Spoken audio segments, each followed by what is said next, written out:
Hello, guys. Welcome back to Within the Hello. Cauldron. Hello. Tonight we have a very special guest who happens to be a brother Cabot of mine. Um, this, I cannot say enough about this guest because he has done so many things in just a short amount of time. And I mean, not just an author, but a high priest. And he even goes down to Brazil and also teach the Cabot tradition. And he's just an incredible, wonderful guy. And I want to introduce to you the one, the only Mr. Reverend Alexander Cabot. Welcome. Thank you, Chrissy, and thank you for having me. I have to say that it's all about the work that you do. That's what's important, and the humility, the spirituality, the humanity, and the love that we all share. And that's why I'm here with you guys. Well, thank I know, and I feel that love and that genuineness. Oh, yeah. I'm very passionate. So is Nico. Oh, And yeah. that's why we do what we do is whether it be silly or corny or smart, we're here. So, And it's education because yes. we're on, especially myself. I never wanted to become a public person. It happened to be that when I was ordained and initiated, my first ministry work was to go to Brazil, and that opened up everything for me. It's like there was like Pandora's box. And from there on, I went to England and I went to other places in South America. And then, of course, throughout the pandemic, writing my book. And I wanted to leave my legacy, and I did so. So that's how it all transitioned. Um, and Understand. represent, not only that, representing her legacy, which is important because she's always been a trailblazer and having America's own tradition Oh, of yeah. witchcraft, and also leaving my legacy as well. And so it's about it. And also, I have a past with New York City, and its pioneers as well within witchcraft and Wicca and female divinity. So this is something that I'm proud to do. Great. You just now, if I read it correctly, you just came back from a goddess spirituality conference that was held in September. How did that go? That was amazing. That was a weekend. We arrived. It's 10 hours from JFK here in New York City to arrive in Sao Paulo. And when we did, right away they had, Claudine Prieto, who is this amazing persona when it comes to the craft and the community in Brazil. And he had everything organized. So he had someone to pick us up from the airport, take us to the hotel, get us all situated. And that evening was our meet and greet for the conference. There must have been about maybe 200 to 300 people. Oh man. And I would say that a whole panel of there was from England. There I was I the only one in England? There was a from South America, of course, Brazil, presenters, and from England. So there was Sorita Dieste, um, and Ruth from the Gardnerian High Priestess. So there was just an amazing panel of various presenters and what they brought to the table for the audience.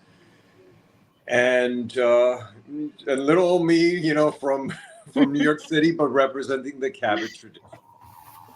And so, and I didn't, and I was so humbled that they had my book. It was the launching of my Portuguese version of my book, and also uh, there was a book signing that weekend as well. So here I have, this is the O Chamado de do Diosa, which is the calling of the goddess. I don't know if this with the cellophane you could see it. Yeah, you could see it there. Yeah. And then the this one is of course the British version that came out in 21. And so I was enthralled, and my partner at the now he's my fiance. He came with me, and we had Susan Marie Paramore from Salisbury, England, and so it was just like a sea load of people and meeting, and it was just fabulous to gather among the Portuguese speaking public that are so adorable, and they're so kind and hospitable. And so I was there for the whole weekend. We did the book launch, the signing, my presentation on Memoirs of a High Priest. Susan did hers on Stonehenge, and Sarita did on Hecate. Ruth did on Gerald Gardner. So there was a variety of presenters at this conference, and it ran that weekend. Everything was just so organized and so helpful to be part of that community. Wow, that's awesome. That's like a dream. Really. It's like a dream, actually. Well, it's a lot of work. But my first exposure to Brazil was in 2003. I'm a surgical nurse for over 30 years, and also a first assist in surgery. So I was able to go with my surgeon. He invited me to Brazil for a teaching symposium. And so I went to Brazil in 2003, fell in love with it because it's so similar to my native culture. I happen to be Cuban American, born in Cuba, raised in the States. So this was an opportunity to see such a diverse and similar culture with the African diaspora, with their own magic, and also an amazing Wiccan community. Great. Sounds like you had fun. Nico, what is your Nico? I'm sorry. What is your Nico. question? So you get in a lot of online community events like Witch Pride, WitchCon, and WitchFest. Are you still doing those? How's it going? Witch Pride, because of COVID, it stunted its growth. So it's no longer run by Lady Rhea in New York City. That was fabulous. I remember when we had Inside Edition. They did a feature on Lady Rhea and Witch Pride. And also Witch Fest, yes, it runs every year, every July. This last July I was not able to go. I take care of my elderly mother, and sometimes it does not allow me. But let me see now. What else did you say? Witch Pride, Witch Fest, and WitchCon. And WitchCon, yes. WitchCon, due to Brian Kane and Christian Day, I'm actually there every February. It used to be the beginning of March, but now it's in February. So WitchCon this year, it's exciting for me because I'll be presenting on the Guardian Angel. Ooh. And my whole rendition, my version or my perspective of a witch on the Guardian Angel as celestial beings. That'll be interesting. Very interesting. We do have some comments. Eric is saying, I'm originally from the NYC area. And he also says, isn't that where the condomo is from? I think he's talking about Brazil, maybe? Candomblé. Candomblé, okay. Yeah, candomblé. Yeah, I'm not very Brazil good. has. Yeah, like in Cuba, we have the lucumi, which is the colloquial term to the Yoruba, or the colloquial term as Santeria, syncretized with the Catholic saints. So this type of African diaspora was definitely brought to the New World by the slave trade, and the Nigerian portion of Yoruba was able to come to Brazil as well.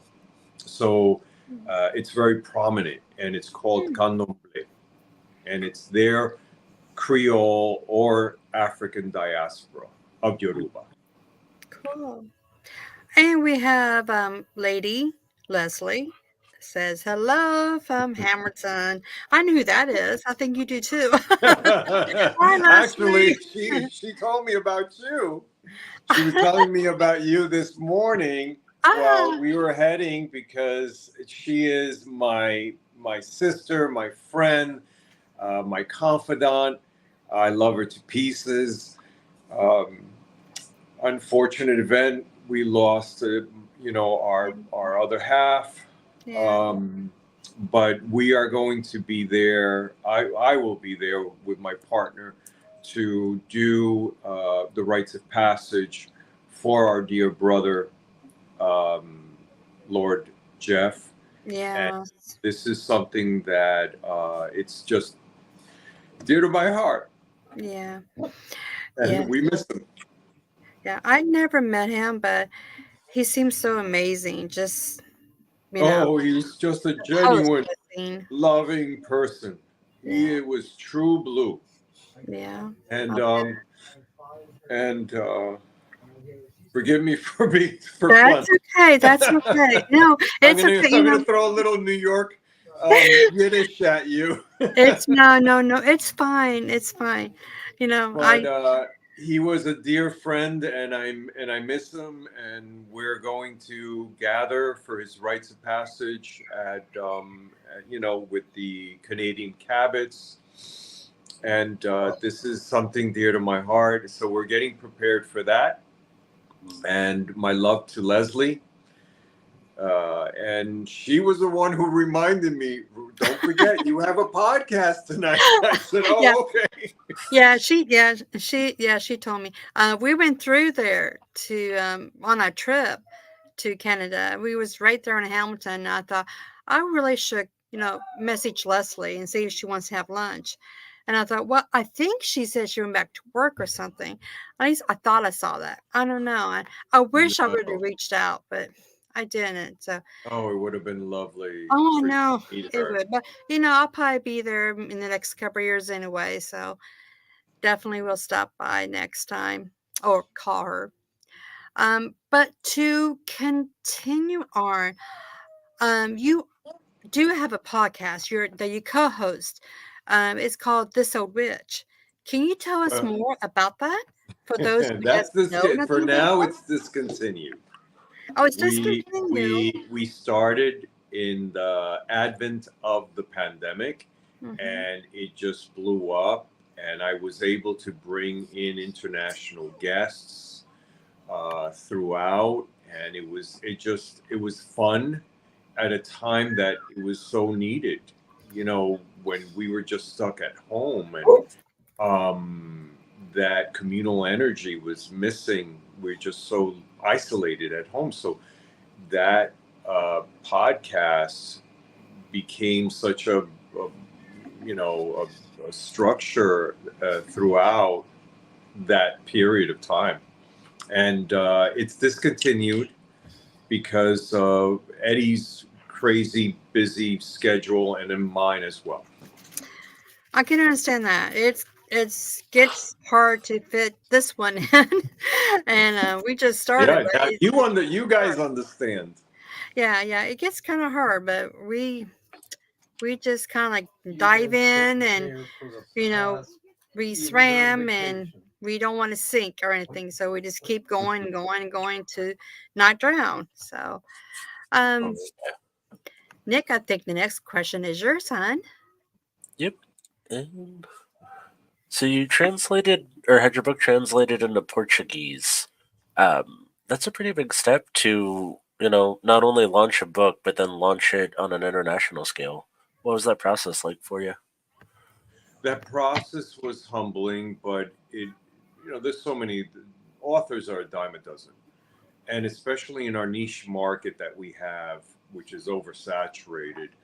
I would say that there are even Lady Ria's book has been translated in French and so forth. But to me, it was special because Laurie Cabot's first book, Power of the Witch, was brought to Brazil by a very famous author, Brazilian author called Paulo Coelho. And he was the one who translated her for that Power of the Witch to Portuguese. And it became a hot seller in Brazil in the 90s. So to me, with knowing that I am continuing, and representing her and her tradition and her legacy, I would say that it was an honor to have it first translated to Portuguese. And also my love for the Brazilian public and these wonderful friends like Claudine Prieto and Nadini and Claudia Isa. They're amazing. Rosie. There's so many people out there in Brazil that I just adore. They're so genuine and so hospitable. And so to me, it was so special to have it, and especially on my birthday. Oh, wow. It all happened on my birthday. So and the proposal happened on my birthday as well. So all of it was amazing on my solar return. That's excellent. Love that. Wow. So I know you go teach to Brazil or in Brazil, and you teach about the Cabot tradition. So how has that been? Because you've been doing this for about 3 to 4 years, maybe. No, it's been That's 10 been years. longer. Oh my It's gosh! been 10 years Where since did I it got go? initiated and ordained. That was 2014. So I just completed 10 years of my ordination and initiation. And my first missionary work was to Brazil. And first I taught the Cabot tradition, about the Cabot tradition in Sao Paulo, and then I taught it in Rio de Janeiro. So it was quite for me, not being a shy, non-public person. I was quite intimidated when I was in Rio de Janeiro in their university with 300 people in the audience, in this auditorium, and I had a PowerPoint presentation. Luckily, I was very prepared. I'm a Virgo, so I'm very anal and fastidious, and so I was totally prepared for this presentation, and I did so. It was fantastic, and the public, the Portuguese public, the Brazilian public is wonderful. They're so eager to learn. They're hungry for knowledge. So for them to have the Cabot tradition there, it is wonderful. They love. They are so grateful for you to share, and especially with my Portuñol, which is like half English, half Portuguese. I mean, half Spanish, half Portuguese. I was able to, communicate some, but they had a translator. That's good. Wow. We have a comment from Darthos. Power of the Witch was one of my first books. Yep, it was one of mine too. Eric says The Alchemist. And Eric also says, do you have a dark half of the year or a light half, 6 months in one hemisphere and 6 months in the other. Yes, and so for them, it actually in the southern hemisphere is different from the northern hemisphere. So they differ in Sabbats. Hmm. Is that what he's asking? I think so, because it's flipped, isn't it? They're on the exact opposite. So they're Yeah. So if they have Samhain, It's they Beltane over yeah, here. Beltane, because Yeah. we just for my birthday they did Ostara. Oh, sorry. Yeah. because remember our Christmas and Yule is their summer solstice. Correct. So autumn equinox for us would be their spring equinox. Mhm. Okay. And so it differs. So I remember being in the pandemic, in the height, Mhm. the advent of the pandemic in Brazil, and doing a northern and southern hemisphere ritual with Susan Marie Paramore from England. That her and I we were stuck in Brazil. I will never forget. That was such an experience of a lifetime. I was on Delta heading back home March 27th, 2020. I'll never forget, I was the only passenger on that Delta flight. Oh, wow. I took a picture. I'll share it Oh, with you one day. I'll Wow. actually send it to you. But I oh was the my only God. passenger on that flight, and they did not let me in first class. No. Wow. I paid Yeah, because they I only should. paid. I know I should have, but no, I only paid comfort, so I was okay. Hmm. It was fun. Yeah. Yeah, that's true. Okay, Nick, up to you, hon. Let's see. So I've been told you're good friends with Lady Rhea, and I've heard that they call you two Sonny and Cher of witchcraft. How did that start? Also, Oh my lord and lady. you contribute to her book, The Enchanted Candle and Formulary. Yeah. How was that?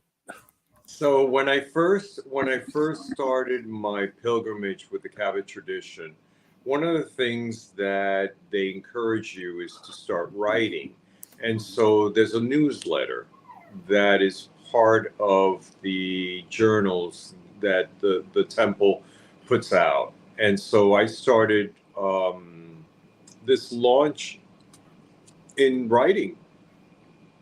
And I the spark was born, and I remember Lady Rhea, who happens to me, for me, she is like family. She's been my friend for 30 years. I've known her since the 90s. And I've known her as an acquaintance and then became close friends with her. So, and life has a tendency to shift and change. So, we disconnected, and then about 2000, actually, it was 2014, we rekindled, and just we never left. We were together again. So, I saw that such a pioneer and such a genuine high priestess was abandoned. She needed to be taken off from her shelf, dusted, and put back to be acknowledged. So I did so by seeing the injustice on Amazon. I saw that her book, The Enchanted Candle, was going for $1,000 because it was out of print, and this, and I'm said, Rhea, we should put your book back. She says, oh, but Weiser and Llewellyn, they don't want it because it's been printed already, and the copyright or whatever. And I said, you know what? Let's try another method, another avenue. Let's see if we could self-publish it. And so I did. I ventured in becoming a publisher, and I published both of her books. I had a very good friend of mine. She's a acquisition editor for Wiser, and her name is Judica Isles, or Illis, some say. I know Judy. Um, yeah, Judica. So Judica was able to get me a typesetter, and I was able to get her book in digital form again, and because her book was way back with where floppies, you know, Wow. were done. So you could understand it was way back when. So it was an opportunity to get her book back in digital, have it formatted so I could print it, and get it through self-publishing. We did it on Creative Space, which is Amazon, now known as Kindle Publishing. Hmm. So I was able to get her book back into the market, and it skyrocketed. It's been amazing. It's just internationally, the book is being sold everywhere. So the Enchanted Candle and the Enchanted Formula. So I contributed. That was my first literary work that I did in writing a forward to both the Enchanted Candle and the Enchanted Formulary. And I had a dream, I had a vision that for the second book, The Enchanted Formulary, I saw myself with her in an apothecary, and we were doing the work. We were in ritual, and so that manifested to what we have today, that cover of her and I on the Enchanted Formulary. There are good books. I just want to give a shout out to Lady Rhea because I really do like both her books. I got them a long time ago when they was in print the first time.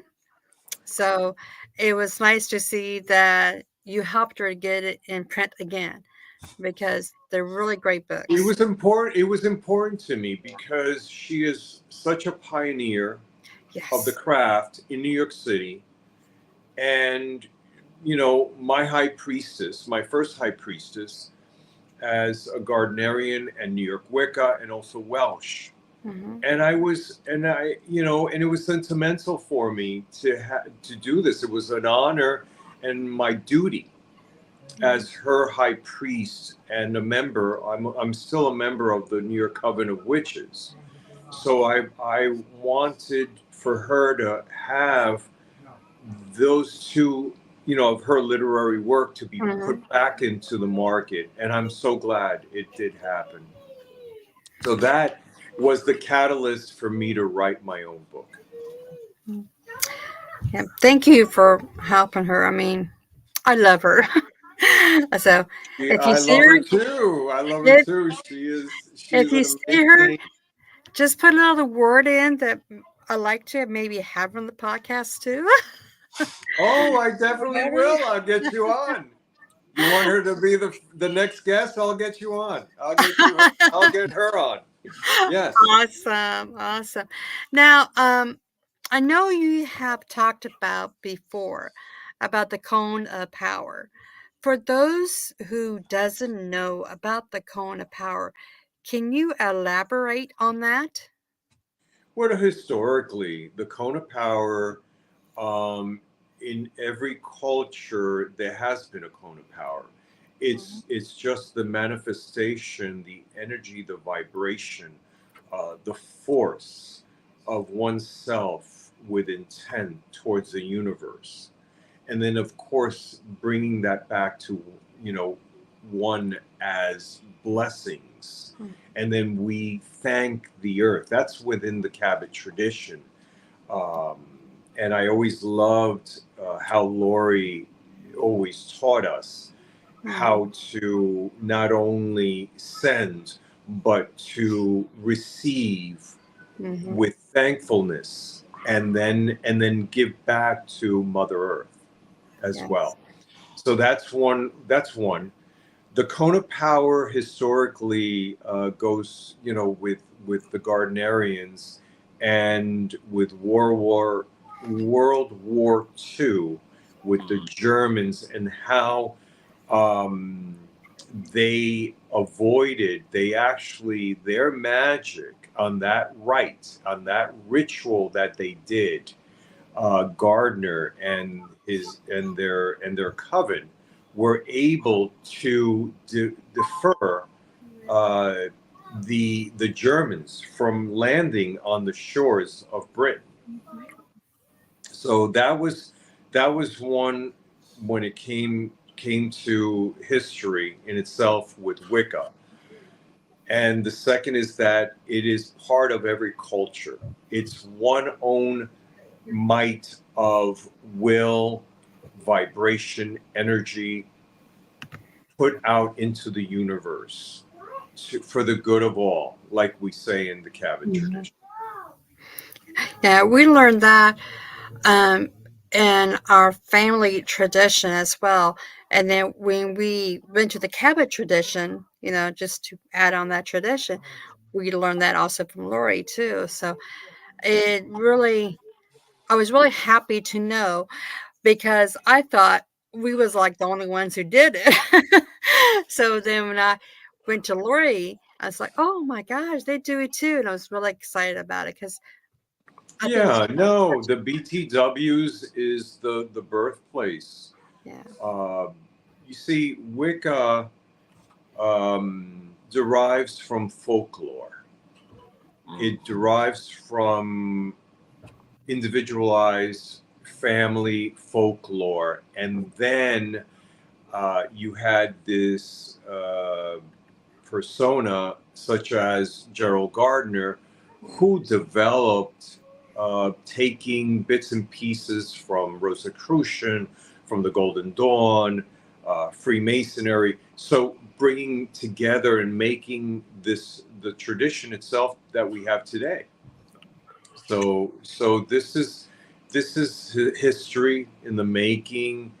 Uh, Towards now, what, 2024 that we are in, we need to know where our past and goddess or female divinity movements came from. The revolution came from so many revolutions. You had the African American Revolution. You had, civil rights. So you had also the LGBTQ community, the gay rights. You had the feminine rights as well. So you had these rights from the 60s that gave way to bringing back the ideology of the um, matriarchal society that we once had, rather than the patriarchal society that we live in now. Yeah. Okay, Nick, I think we're back to you, hon. Let's see.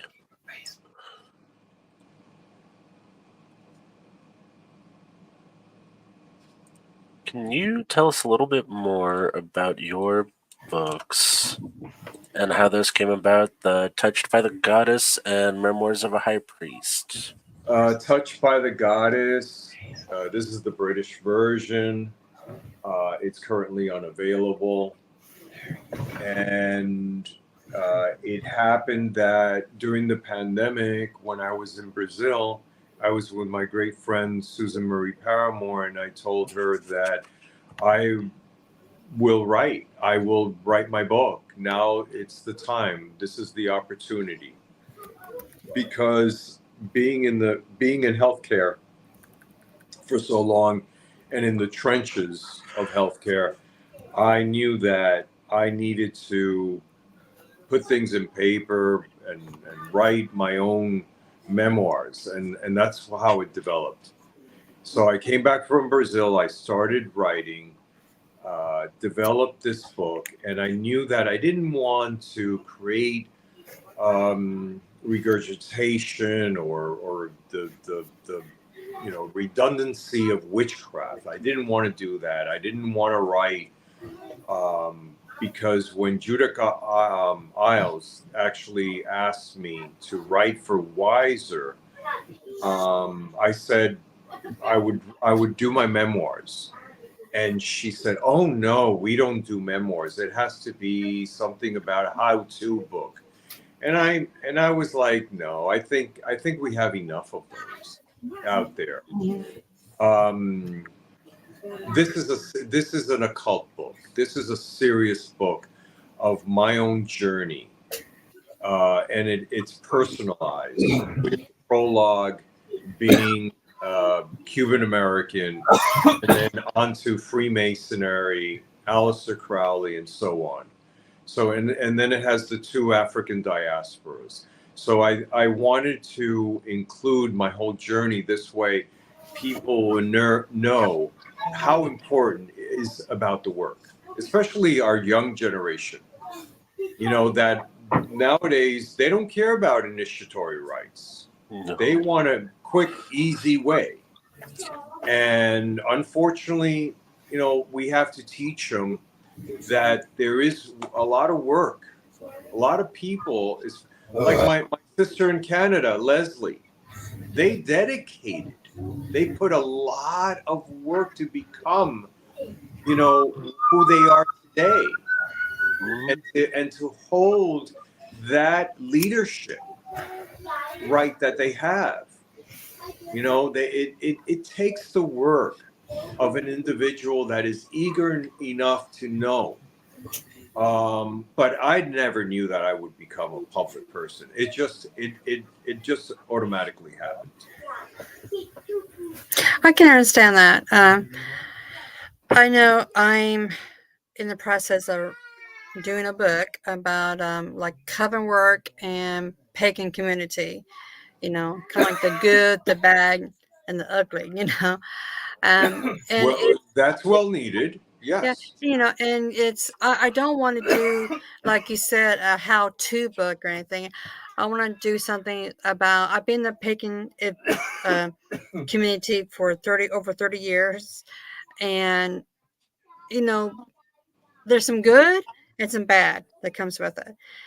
And being a leader, it's hard. It's very hard. Um, the money, the effort, the passion you put into it. Sometimes you just like, is it worth it? But then again, It's thankless. yeah, It's a but thankless job, yeah, but someone has to do it, that's and right. it's not the glitz and glamour, you know, and sensationalism and showmanship and stuff like that. It's not about Hmm. that. It's about the community, to Yeah. let for like-minded individuals that believe in the balance of male and female Hmm. divinity, Mhm. Yep. having the universe as its source, Hmm. because as witches, we are stewards of the earth Yes. and harvesters of the universe. So this is important to show that there is an earth base, there is humanity, spirituality. It's, you know, and to dispel the negative connotations that other denominations have put on us. Yeah. Mhm. Yeah. Leslie, yes, it is totally 1,000% worth the work. You know, I love doing it. I don't do it much anymore because I kind of retire after 30 years of doing leadership. But it was worth it. It was hard work, but as you know, when somebody comes up to you and says, "Oh my God, I met somebody. He or she's my hero, or helped me start the path," or somebody says, "Oh, thank you. I took a workshop and everything's much clearer now. You know, you give me clarity on my path." That is that's a passion. That is something that makes me just want to say, "Ah, awesome, great. I love it, you know." So it's nice to have somebody thank you for that. So even though it is a lot of work, it is nice to somebody said thank you. And I do it not to be like a leadership or anything. I do it because of my passion for the gods. That's why I do it. I do it to bring them all together. And I think that also makes a good leader too, in my book, that is. So, See, I got in it as the reluctant leader, where I kind of got shoved into it. I got pushed off the cliff a little bit, and I absolutely love it.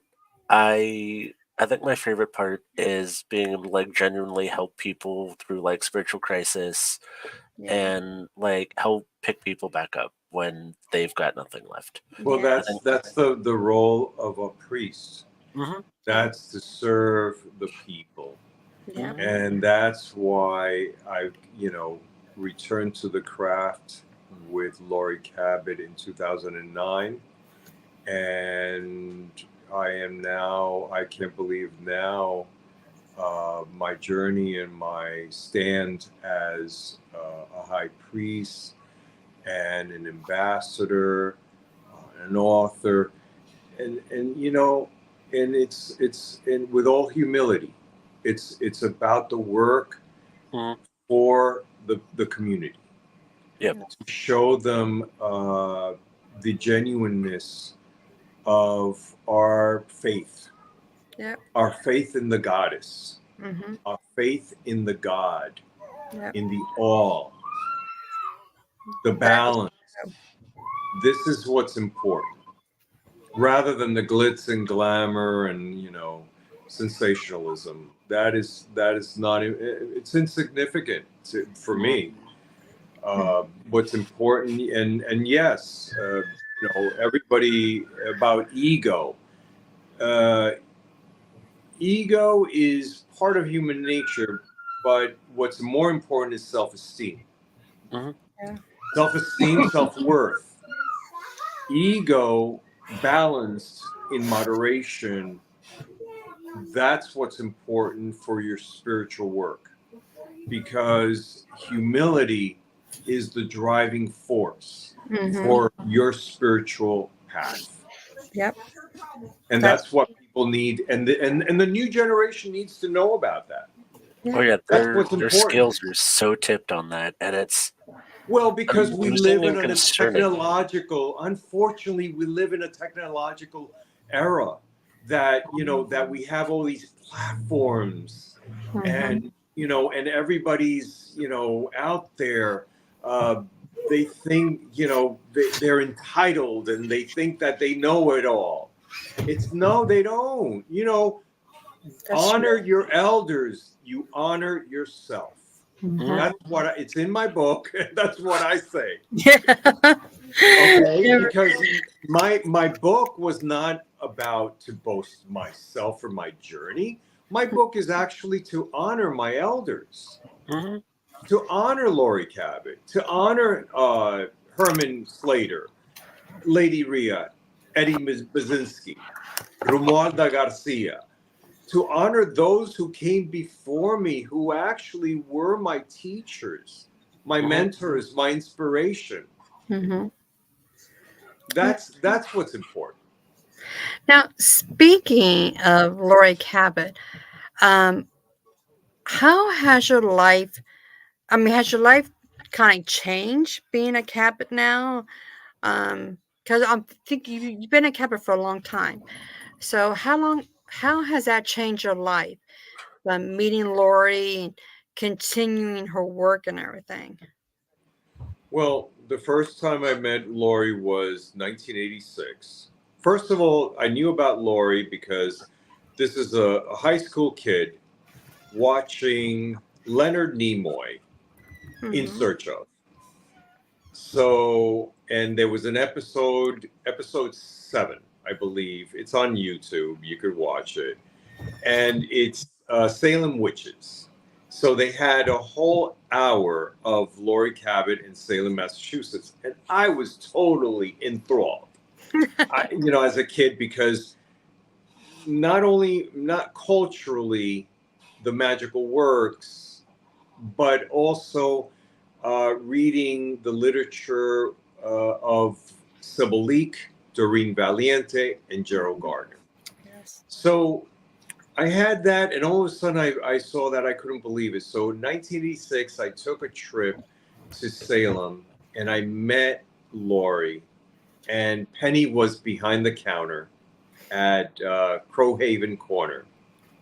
Yes, it was Crowhaven Corner, and I'll never forget. I bought my first pentacle there, and I was totally enthralled with meeting her. And I was, uh, a young man, but it was just, and also Salem, and it was off peak.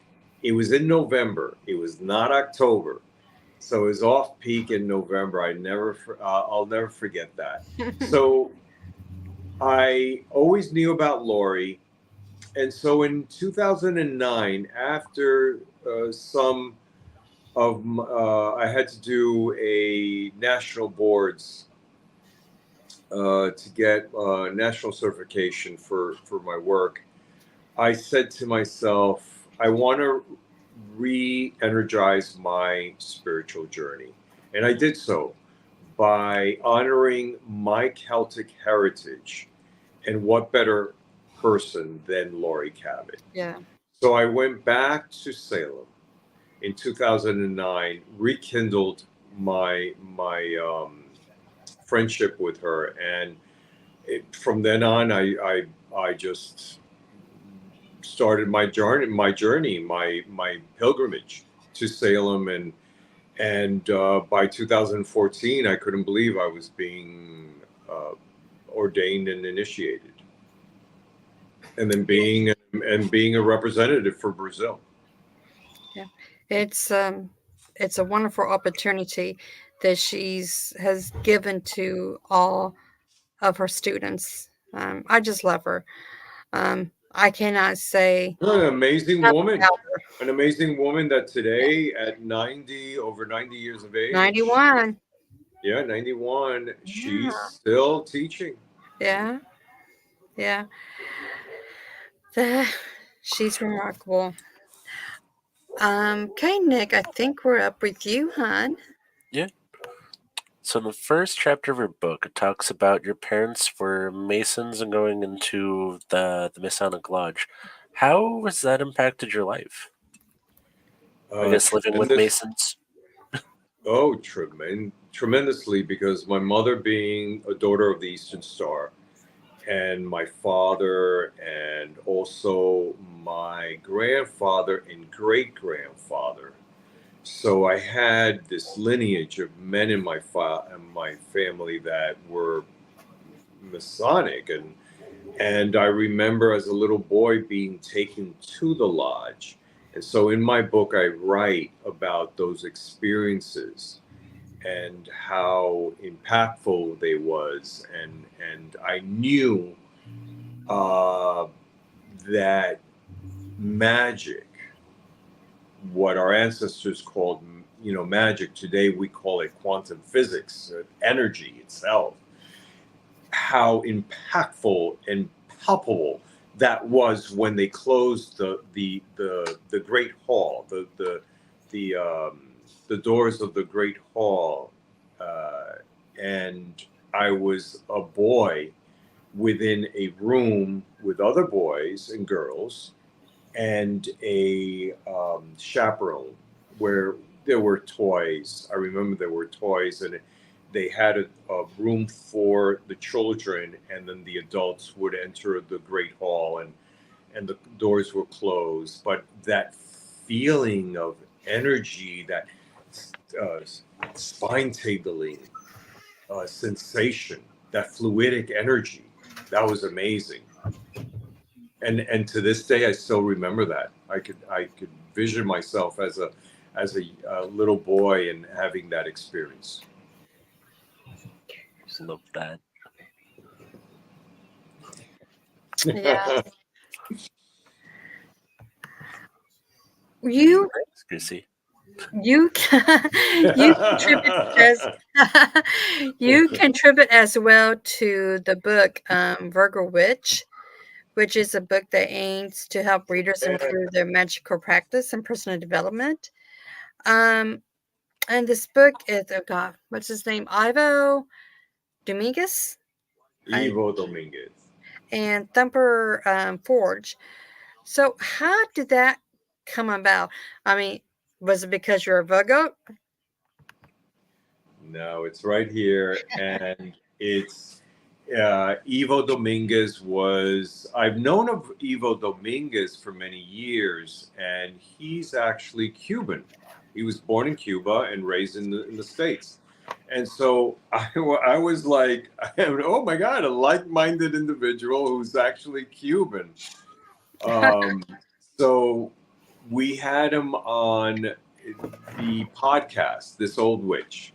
Mm-hmm. And so it's recorded. It's on YouTube. Whoever wants to hear it, it's the Ivo Dominguez. So we had Ivo Dominguez, and I was totally enamored with him, and so that led to a beautiful friendship.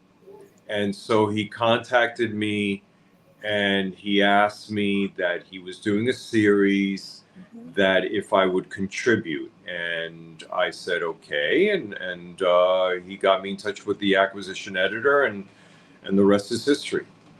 And so I was able to contribute to that Virgo witch, being and Lady Rhea as well. So Lady Rhea contributed to Leo. I contributed to Virgo. So it was fun. It was really fun. And I was honored that he was able to, ask us and get us on board with this project. It's great. It's a whole series on all the astrological signs. I'm trying to get messed up in the middle. I keep going from side to side. So, oh well, the silly things that happens. You just turn the camera. That's all. So I you just know. gotta move your laptop over a little bit to But see, I keep doing it until I move. It's there. Okay. Then I move back. So Turn it to the other side. That's because you're a shifty person. So, okay, Nick, you're up, hon. Nico. Oh, let's see. I'm going kind of look at myself. Try there we go.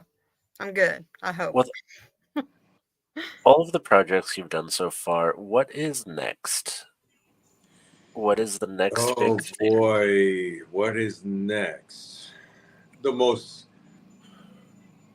hardest and emotional project will be doing the rite of passage for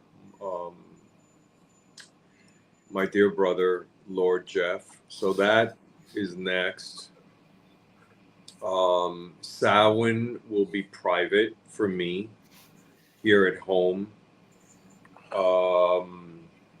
But I like old Halloween. A lot of people don't know we are in a Julian calendar.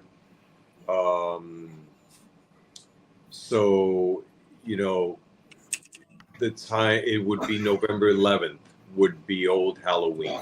So astrologically, the planets are aligned. There is that thinning of the veil, but as I used to say, the 31st was for the kids, the 11th was for the adults. With what we call old Halloween. Mm-hmm. And so this was something that I'm looking forward to. It's going to be something private in here at home for Samhain, and then heading up to Canada for my dear sister Leslie and the rite of passage. So that's my next step. Also, I have literary work of a book with Lady Rhea that it hasn't been picked up by even the publisher that has signed me on. I would say it could go self-publishing, or it could go with Schiffer Publishing. I don't know, but I have signed a contract with Schiffer. In 2025, my second edition of Memoirs of a High Priest, it will no longer be Touched by the Goddess. It will be just Memoirs of a High Priest, and it's a lot of new material that I've added. I've been for a whole year. I wrote. I've been in my commute to work in the trenches of healthcare, so I added so much to the second edition. So this was in the interest of Schiffer Publishing. They have an imprint. I think it's they call it an imprint. It's an offshoot of their. They have several. It's called Red Feather.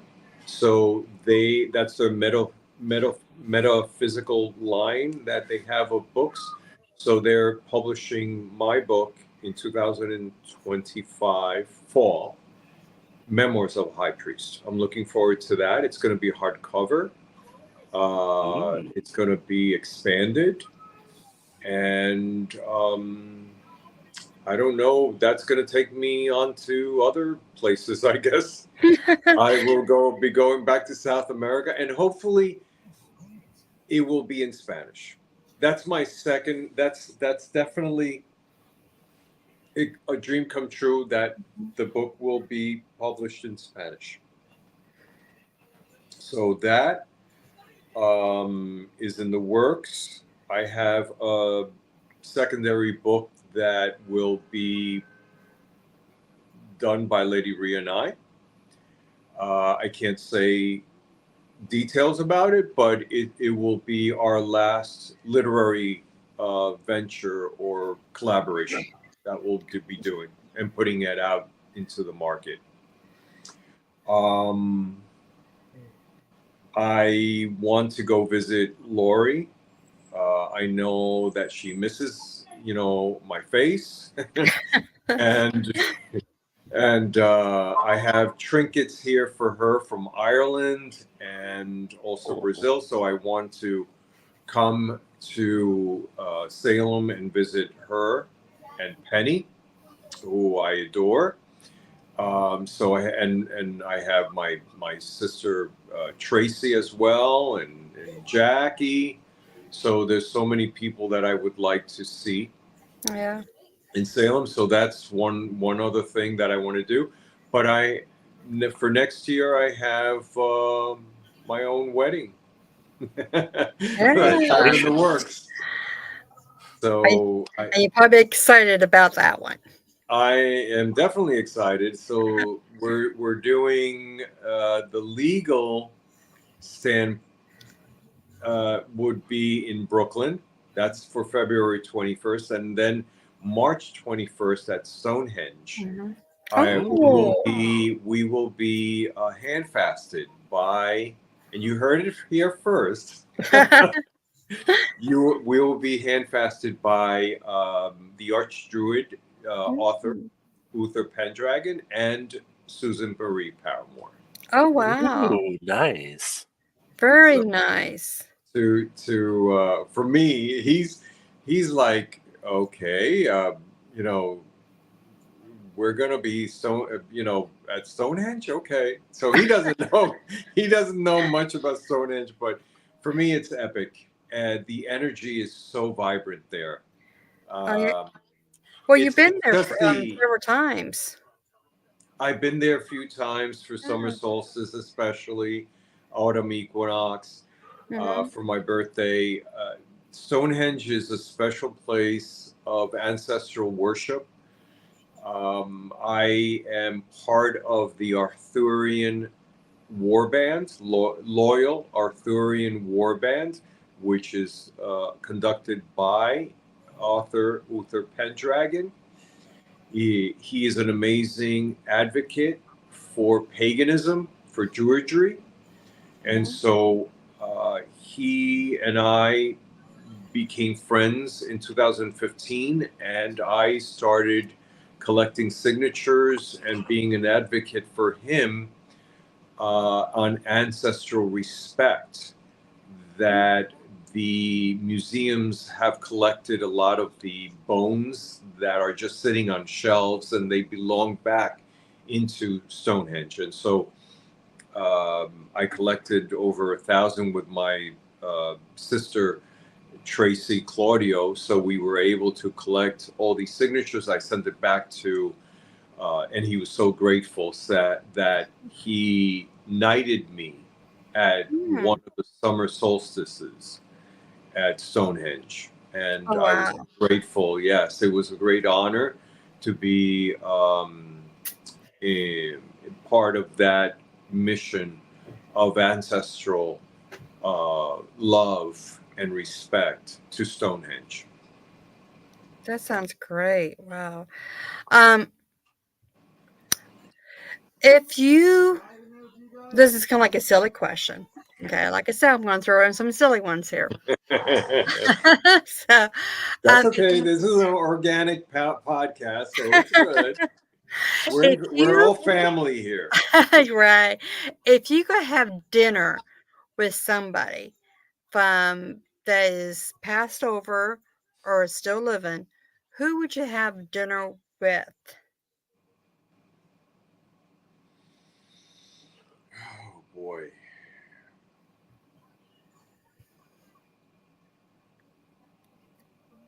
That's tough. It is tough because there's so many pioneers out there. There's so many pioneers, I know. but there's my best friend, my childhood best friend, that I would love to catch up with. But I would say at this moment in time would be my brother Jeff. That would be special because Yeah. it's the now. Right. And on my altar, they're being consecrated and blessed is a Wiccan card. You know how Christianity has their mass cards. Mm-hmm. So now I guess I've created a Wiccan card Oh. or a rite of passage. It would be more of a rite of passage card. So this is his card Oh, that that's so I've sweet. done for our ceremony and for Leslie. So this is wonderful. And it's on my altar, so I could, it's being blessed and consecrated. I love that. I do too. I really do. I think for me, there's so many pioneers out there that I have admired over the years. It'd be a hard decision, but I would have to probably say Sybil Leek too, because just her book, Diary of a Witch, just was so real. And I'll show you a surprise. I really like it.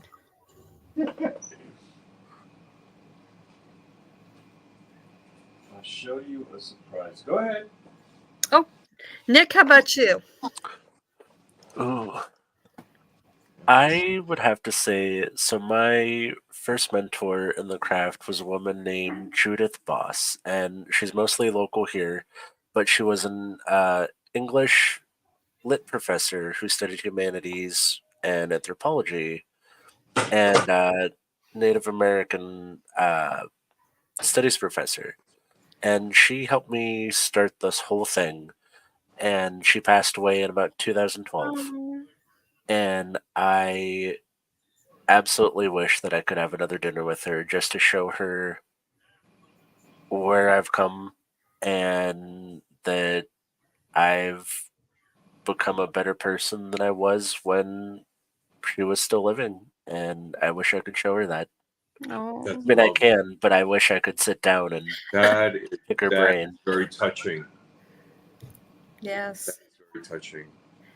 I agree with you on Sybil Leek. I remember a Gardnerian high priest that when I was younger, he was teaching me the path, the craft itself, even before Rhea. I remember that he spoke about Sybil Leek, and he said that how Sybil Leek came to New York. and how she had the crow Mm-hmm. on her shoulder, and she actually taught at this auditorium. She was very well known. She amazing lady, astrologer, witch, psychic. Mm-hmm. She she did it all. Yep. She was an Mm-hmm. amazing pioneer, and this is her book Yeah. that was an amazing step for me with the BTWs. Yes. I have to And say yes on that too. look at here. Oh. Oh. You can see it. Yep. Yep. I'm So jelly. I actually have two copies. One is signed, the other one not. But I'm so happy that I do have that. You guys just went jelly face. I heard and today it, what'd you say? I said I'm jelly. My husband Oh, is here. He's watching us on TV. So oh he is. he is. And he's been over here whispering like, get in the middle of the camera, honey. Can't see you. Only half a face. And he says, oh, he just said that he had a signed copy. You guys been jelly face. And I'm like, shh, yes, we did. Oh yeah, no, that's is I have mementos from Civil League, but that is she's such a pioneer, and even Yes. before Laurie Cabot, Laurie Civil League was such a trailblazer Oh, in yeah. her own right. So Oh, yeah. that and Laurie, and of course Lady Rhea, Mhm. and so Doreen Valiente. There's so many of them out Oh, yeah. there It's that really hard to choose. it's very hard to choose, yeah. Yeah. But at this present time, I would say, my dear, I would have a dumb supper with with Jeff. Yeah. That would be amazing. Yes. He would. Um, with everything coming up for Samhain and everything, the dumb supper and everything like that. Another person that I have been really fond of is Raven Gamasi. Um, I've been one of his students as well, and I know when he passed away, I was really heartbroken because I had him for Pagan Pride twice, and took his lessons as well, and he was very dear to me. So I would have to say he would be my second person, if because He was an amazing man. I always knew about him. I never got to meet him. I did meet Stephanie. I did go to her house. An amazing library. You're just their house alone in Massachusetts is just gorgeous. oh yeah, Um, and I was able to meet Stephanie, have dinner with her. Um, I, his presence was there. She now has Airbnb, but mhm, it's just one a gorgeous house, and his history and his literary work and everything is in there. It's just wonderful. Yes, he's contributed to the craft and left behind such a legacy. yes, he has. He really has. There's a lot of pioneers out there that I think that the the newbies, I guess you can call them, or the New new ones rooms. coming to the craft now. I Neil don't Bosch. think they realize about how much the pioneers set the path for us all. Yeah, and unfortunately, there's not that care or respect. Right. Well, it's a lot of they don't care about the history, and then they will pluck gods and goddesses out of any and all cultures and strip them of their entire context, and then try to worship them in an entirely different facet. Which, Hmm. if you're trailblazing a new tradition, fantastic. Contribute to the pagan community and the living traditions, but you can't strip away thousands of years of history of a deity's culture and context and then just plop them in something else. That's Yeah. not how it works. No, it doesn't work that way. But the lack of interest in initiatory rights, there's Mhm, that quick fix technological era that we live mhm, in, that entitlement, uh, the no spoon coping feeding. mechanisms, and so we have to guide, we have to teach, to counsel, to guide them correctly, that in order for you to absorb the magic, you need your ancestors. It Mhm, doesn't come out. It is a chain. It's humanity itself. yeah. Even historically, the Sumerians, the Egyptians, the Greeks, the Romans.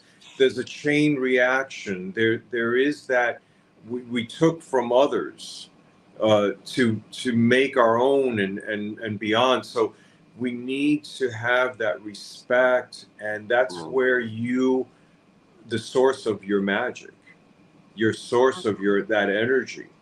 So that is so important for them to know about communal energies, initiatory mhm. rites, ancestral worship. Yes, ancestral worship is a cornerstone of my practice, and it was so weird to me that a lot of people, like the internet witches, are like trying to close certain facets of things that I don't like. Some of the things I totally understand and respect, like closing white sage, being like, there's issues with this, it's being overharvested, we need to be careful about this. But like, I've seen people closing some of the stupidest things, like certain aspects of ancestor veneration are supposed to be closed. And I'm sitting there like, I'm an Ozark folk practitioner. Like, we have ancestor veneration is like a cornerstone. Like, I'm gonna go talk to my granny before I do anything magical, because like I need to be sure and run it through them that they're okay doing things. Because like the work's going through them, and they have like I have working altar all year round for them, and like feeding them and then taking care of all that. And I've had people be like, "You're a you look like you're a white person. Why are you doing ancestor work?" And it's like, my family's done ancestor work for like the as far back as I'm like aware. Like, the farthest living person I know has done ancestor work in my family. Like, Correct. it never stopped. It's the And building blocks of your spiritual growth. yeah. And this new generation are not aware of that. That Mhm. there is that ignorance, and unfortunate that at least we're here to teach and Mhm. guide correctly for the good of all. Oh yeah. And this is something that I've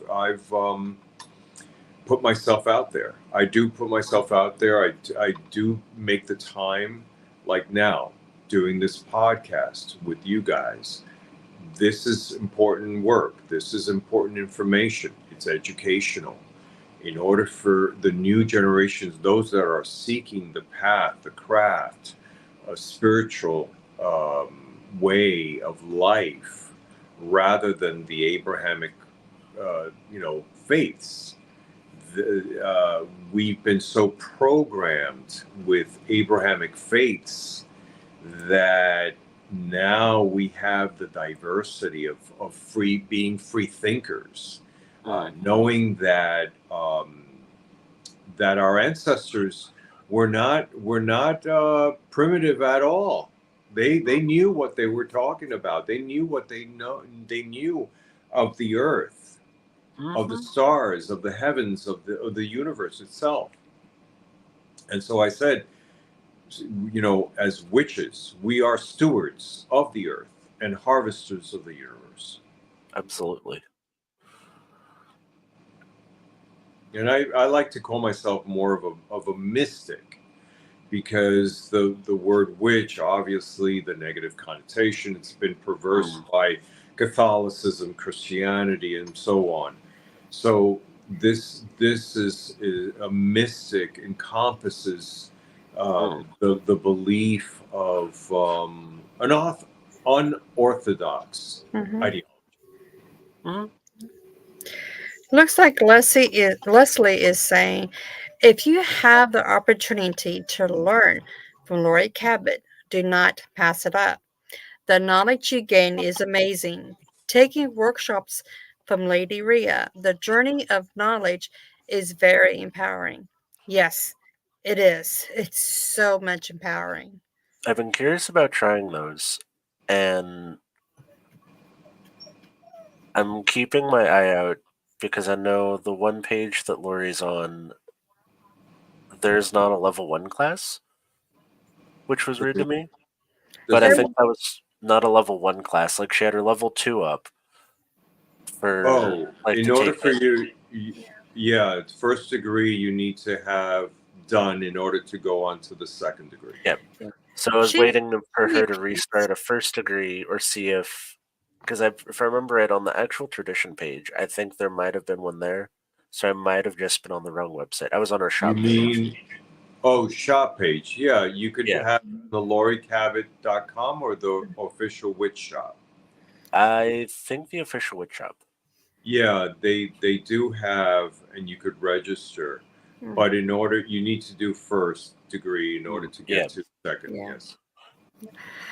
Before we end, which we probably will here after a while, but my husband, Chris, he's sitting beside me and everything. Hi, Chris. He's we're going to trade places because he likes to sit in the last bit of everything when all the questions are done and we're just kind of, hocus pocusing around and everything. So he would like to come here into my seat and talk to you. So just give me a moment. Let me just trade seats with him. Oh, we get blessed by the knowledge of thunder.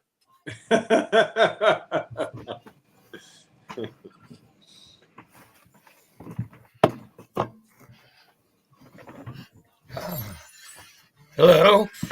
How are you? Hi there. Very well, thank you. And you?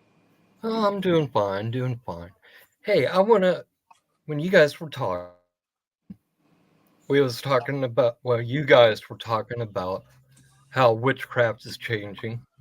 And it's really nice to see that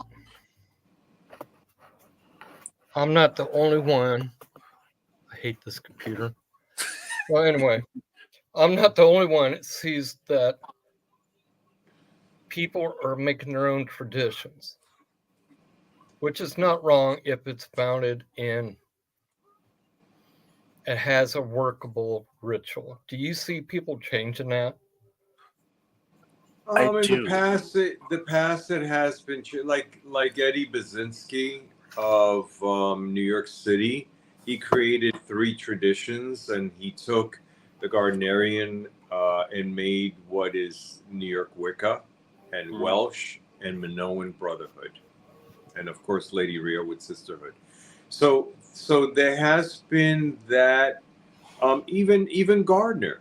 If you study correctly, Gardner, it's infused with Freemasonry. You have the Golden Dawn. You have Freemasonry. Also Rosicrucian. So this is something that like I just said, from the Sumerians, to the Greeks, the Romans, well, the Egyptians, the Greeks, the Romans, it's just a building block, and Mhm. it's about ancestral. And how appropriate this talk is on this month with Mhm. Samhain Yeah. of ancestral honor and respect. Yeah. What's important? I think that a lot of the neophytes are really having a hard time finding their way. You know, do you understand what I'm saying?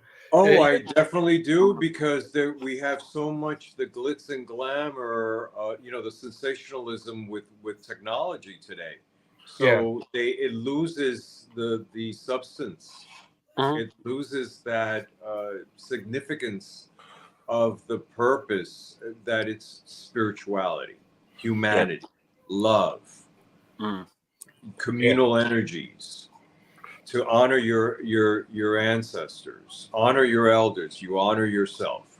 yeah. That's Like what's important. we went out and seen our first high priestess. Me and Chrissy did, and she all of a sudden just looked at me and goes, "We're going to do ritual."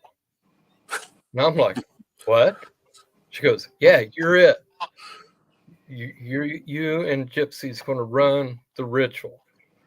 And I go, "Well, it's not Samhain yet. Um, what's the ritual going to be on?" And she goes, "Ancestors." And I go, "Okay, okay, I can do this."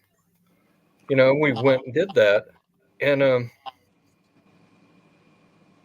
we cast a circle, and there was a bunch of people who was new to the craft and just initiated and just brand spanking new. And I created that circle. You could feel that masculine energies because I was creating the circle. You know, Hmm. you could feel that heat just boiling up. Mhm. And these people looked at me. Then we called the goddess. Then we called the four quarters. And you could feel the shift in the circle just from that.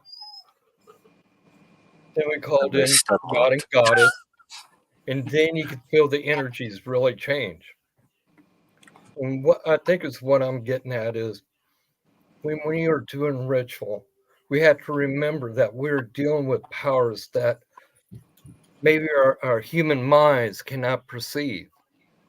And a lot of these newer people are coming in and they're just grabbing god and goddesses. You know, they may get along, they may not. And, you know, later on they're going, why is all this stuff going wrong? Oh yeah, I can't tell you the amount of unsafe fires, like horrible fire spells, uh, weird deity mashups on the same altar, and I'm sitting there like those don't get along even historically, Yeah. or like it in the same ritual somebody's pulled from four traditions in the same spell, and I'm sitting there like I don't I don't understand what you're doing right now, but okay. Like I'm interested to see what happens. Yeah, a lot of people, you know, it's like we're talking about ancestors and Mhm. structure, you know, is what I'm getting at, so that Yep. people understand that they are dealing with powers that they are new to, Mhm. you know, to stand before a god, to stand before a goddess will make your knees shake, you know. Oh yeah. The Uh, first when you, time I had Freya like actually like full pop in for ritual, I was just awestruck because I'm sitting there like before that I was kind of secular in the craft. I didn't work with deities, I worked with elementals and like the disembodied. It wasn't something I needed at the time. And then when I started getting this call and I'm sitting there like, okay, I need to do deity work.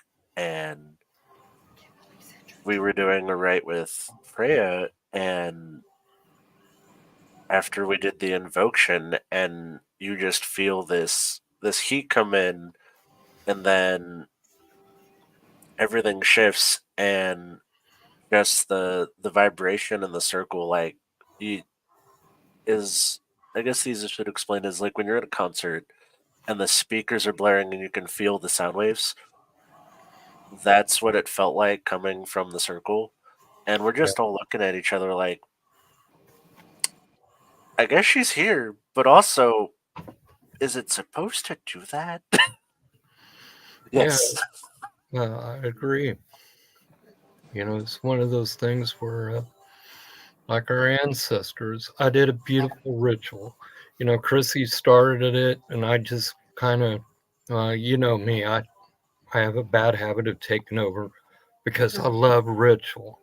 Mm, But I wanted to look at these neophytes who are just starting, their trail or path, however you want to call it, within the traditions, to not forget our ancestors. I made that very poignant to them.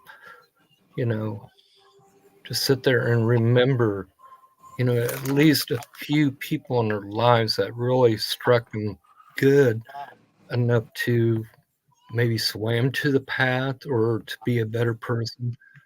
And a lot of times, a lot of the neophytes just blow over that. They just want to learn magic. I want to be greedy, selfish.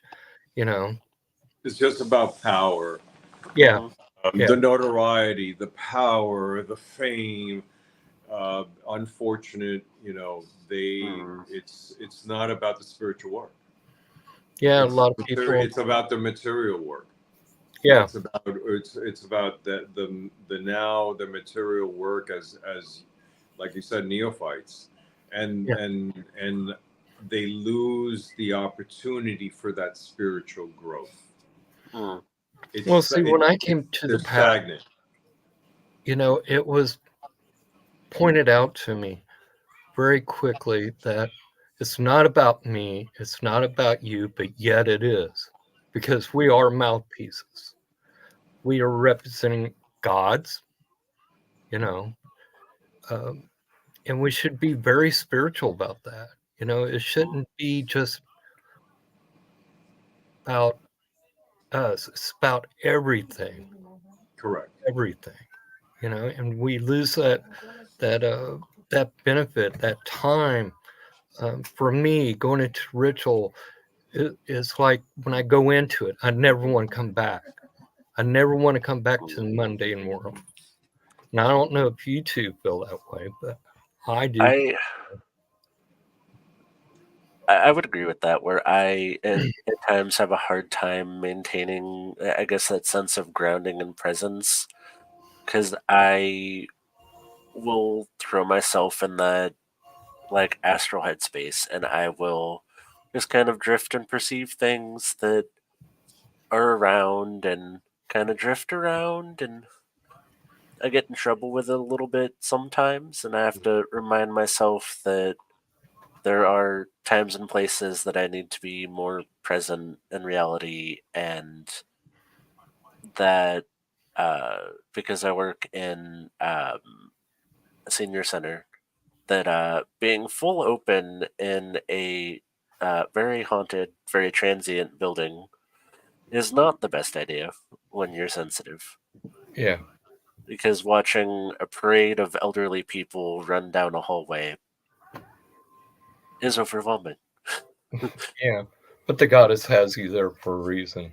Oh yeah, I've been doing a lot of psychopump work and helping move people through after they pass, and I'm the person responsible for cleaning somebody's room after they pass. That's part of my job. So I think that's part of the reason I got the job. Honestly, is because somebody in my spirituality and my position kind of needs to be in that position where they have the respect for somebody who's passed away and to help them get where they need to go, especially when they're stuck. Like we open the windows, lesson lock the mirrors, you name it, it gets done at work. Whether the families all or know about all of it, but I always try to be as respectful about that person's religious beliefs too. So Yeah, I'm not going to. I'm going to send them in the style that's respectful for their religious practices. yeah. So, Alex, I got another question for you. Sure. Let's say about 30, 40 years, 50 years, 100 years. What kind of legacy do you want to leave on the witches today or the future witches? What kind of legacy do you want to leave them? I wanna leave about the spirituality, the humanity, the love towards our ancestors, towards our elders, Yeah. those who came before us. Uh, that's what's important. That's why I've become this spokesperson. Mm. I'm a private person to be. You would never think, but I am a private person. I have my life. I have my relationship, and my elderly mom that I take care of. I never thought that I would be this, persona for our community, but it happened. Anyway, the goddess wants me to do it. I will do so.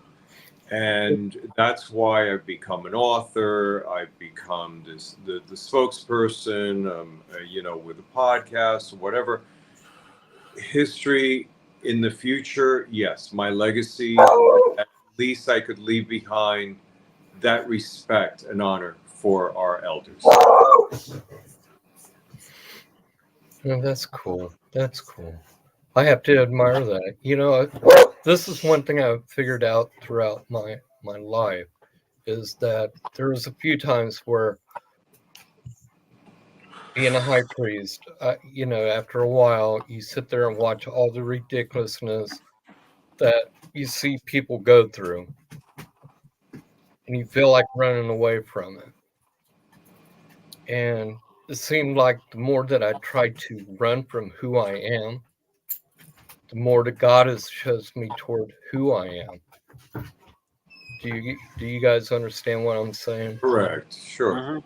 And it's been an amazing trail because every time I sit there and go, I've had enough. I just want to walk away. The goddess presents herself again, and being who I am, I always take the time to do for her. Mm. And a lot of people, I guess, may not understand that. But when you're destined to be who you are, the goddess kind of pushes us in the right way. Mm. We Yeah. have the And I could relate to that. As an individual, the goddess has touched me many times, and I understood what she wanted me to do Yeah, and where to go, what to do, what to say. yeah. This is part of that spiritual growth. Mhm. It was like when I was out on the East Coast, I had a conversation with my first high priestess. And I go, the path is sometimes very thorny, but there's other times that the blessings counterbalance what you go through or you see an individual go through. And it's been an amazing path for me. Being a witch, I'm not afraid of it. I think I'm more of a spiritualist because my eyes are open. I can't just be traditional. I have to open up my eyes and I have to look at the beauty that the goddess has given all of us. You're so lucky, Alexander, to be out on the East Coast. Because when I go to the East Coast, I'm going home.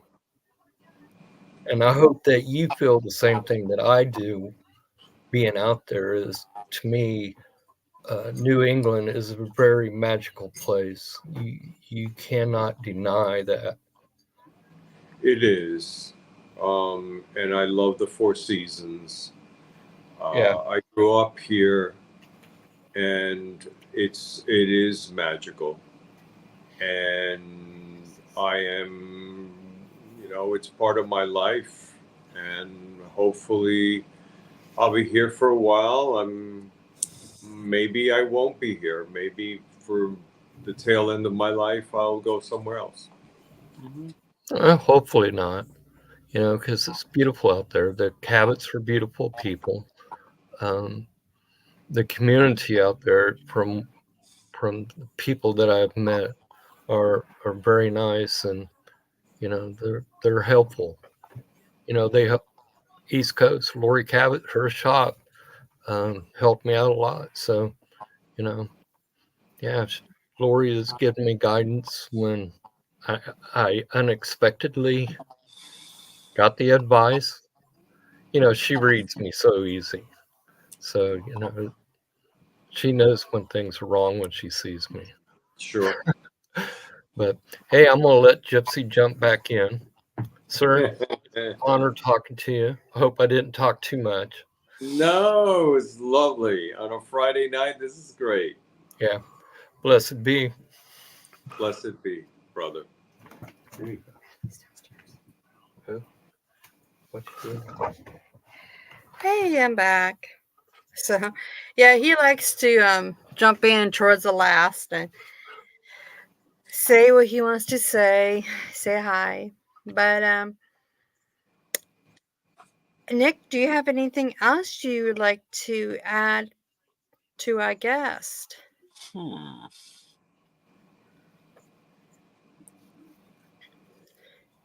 What is your favorite way, sticking with the Samhain themes, to honor those that have passed?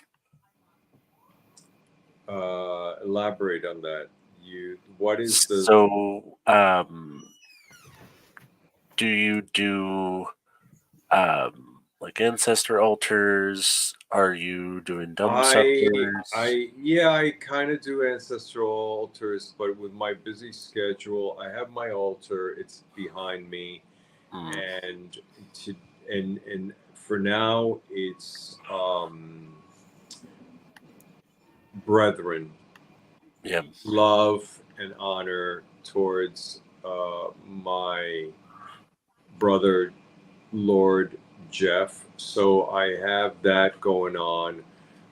Something that I dedicate myself on my altar, and also consecrate those rite of passage cards that I'm about to take them up to Canada.